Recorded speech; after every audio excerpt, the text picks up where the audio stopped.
Hi, welcome to another quick video reviewing some terrain for Infinity the game. So firstly, this is stuff that we've purchased ourselves. It's not sponsored. We basically bought it as part of a table that we're building using mass stuff. I mean, if suppliers do wish to, donate terrain for reviews, etc., we will accept that, but we'll obviously always make clear as part of the video whether it's a sponsored stream or whether it's a something which we've acquired ourselves. Regardless of that, we'll always give honest reviews. The Infinity community is quite small, and there's no point basically, lying about the quality of stuff. People will just find that out. Now, this is from Microarts Studio. This is their large warehouse building. So this is probably one of the largest pieces of terrain that you'll find. Now, Microarts Studio have been doing Infinity terrain in their District 5 range, which is kind of a city-based mix between apartments and industrial city-based range, right since the start of the sponsored partners. I don't know whether they were exactly the first partner, but they were certainly up there in the first batch of partners.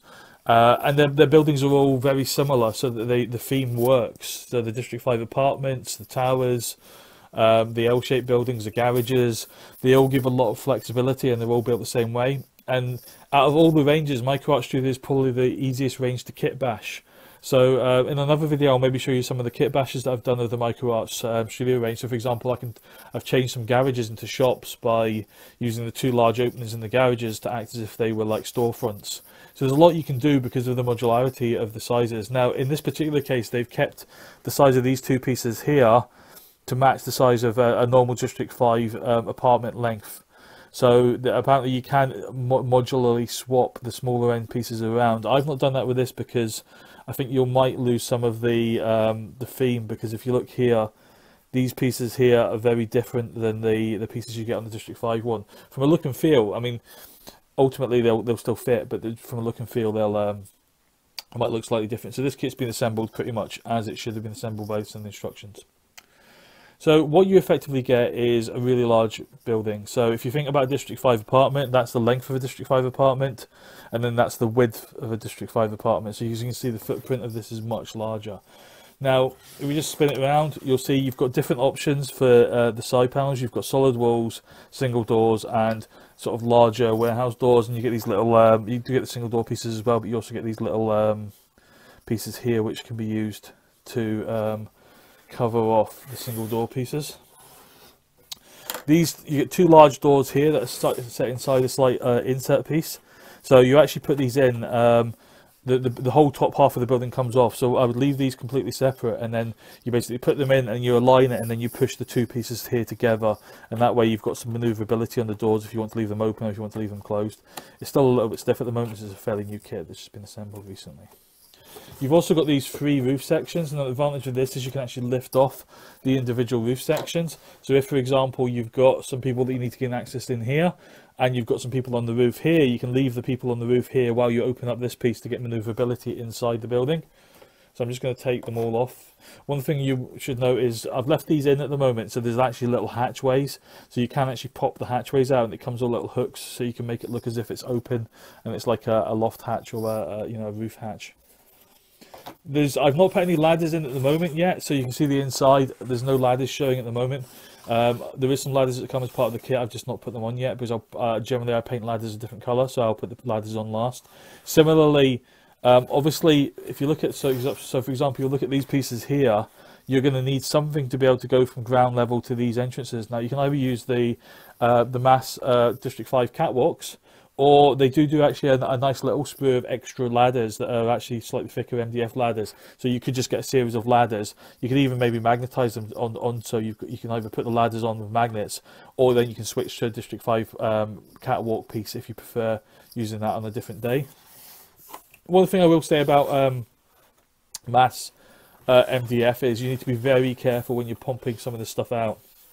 It's slightly more fragile, some of the pieces, than some of the other kits.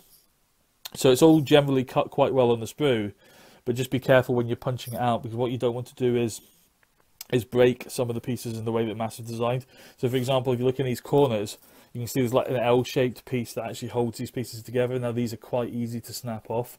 Now luckily, and actually you can see one that I snapped off in assembly there. I mean, you won't notice it when it's painted, etc., but it's just a little bit. Sometimes if you put a little bit too much pressure on them, they can snap off. Now if you want to do a really nice fit without any snapping off, what I'd suggest you do is take a craft knife and just trim the edges before you start popping the pieces in. However, one of the really nice parts about mass stuff is you can actually put a lot of it together without glue. So a lot of this piece, only parts of it are glued, and the only bits I tend to glue is where I'm putting a flat panel on another flat panel. The actual corners are actually all just push fitted in because the fit's quite nice and tight, so you don't always need to glue them. So inside, if we just flip the, oh, I might as well just take it apart now actually and just show you the two sides. I was about to flip it over to show you that, but this is probably actually a better way of doing it. So effectively what you've got is, at the ground floor, there's no actual floor piece in here, so it basically sits on the mat quite nicely. If you need to get a floor piece, you can easily get a piece of MDF to go in there. And what you maybe want to put in there is, because it's a warehouse, you maybe want a series of crates or a vehicle. They do some nice things called the Manitou haulers. Apologies, by the way, for the state of my fingers. I have been assembling MDF terrain this morning, and as you'll know, your fingers tend to pick up the laser dust off the sort of the black smut effectively when the laser cuts. So I've been assembling some stuff this morning, which I will be showing you next week in a video, but I won't say quite what that is yet. So this is the ground floor, and then as you've got this upper floor, which actually has some nice little walkway pieces on it. So again, you've effectively, when you come to assemble it, you can actually push it in quite nicely and it'll assemble up. And then you've got the roof pieces that go on, and as I say, you could also put some ladders down here if you wanted to, so straight from the catwalk piece down into the actual assembly area itself. So overall, I think this is a really nice kit. It adds something which is much larger than the rest of the range, and in particular, if you're going for an industrial board, having something like a warehouse effectively is going to work really well on that sort of terrain. So as you can see, again, these just clip in. And then you can put all three on if you want, basically, and you've got your roof pieces then. As you can see, that's where one of the actual mini ladders goes that I'll be sticking on after I've painted it. So again, I will show you some of the stuff after it's been painted, so you can see how well the paint adheres to the MDF. I've painted a lot of mass stuff and I've never had a problem getting the primer onto the MDFs. Again, I tend to use airbrush primer. Glue wise, I always recommend something that I found from Antonosity's workshop. They recommended something called superphatic glue. That's spelled PH-atic. So it's basically it's a very, very watery milk consistency wood glue that works really well on MDF. It comes with a little applicator. I'll maybe dig out a link and put it into the link of the post below. So hopefully you found this video useful. As I mentioned, we are going to cover a whole series of videos on this channel, linked to our Facebook page, which has over 1,000 members, and generally it's a good Infinity terrain community. Infinity being one of the games where terrain is very important, means there's a lot more people who are interested in the terrain than perhaps in other game systems where there's not so many people who do terrain work. So hopefully you found this useful. Either put the comments in the YouTube video below or on the Facebook pages where I link these videos. And as I mentioned, if any other suppliers would like us to review their products, etc., although this one isn't a sponsored stream, this is our own purchase. If anyone does want us to send us some kits to review, we can review them on the videos, and generally once we've reviewed them, they also go into the terrain pool for the Infinity Northern Open, which is a UK based event that we run that typically tops out around about 25 to sort of 30 players. All the boards are painted, and that's just so people are aware, the next event of that is actually next weekend. It's all sold out, but what I will be doing is I'll be taking a camera around with me to actually show the different terrain layouts that we use.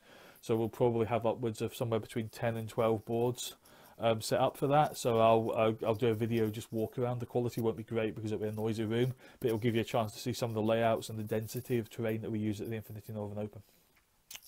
So once again, thanks very much for watching this video. Hopefully you found it useful.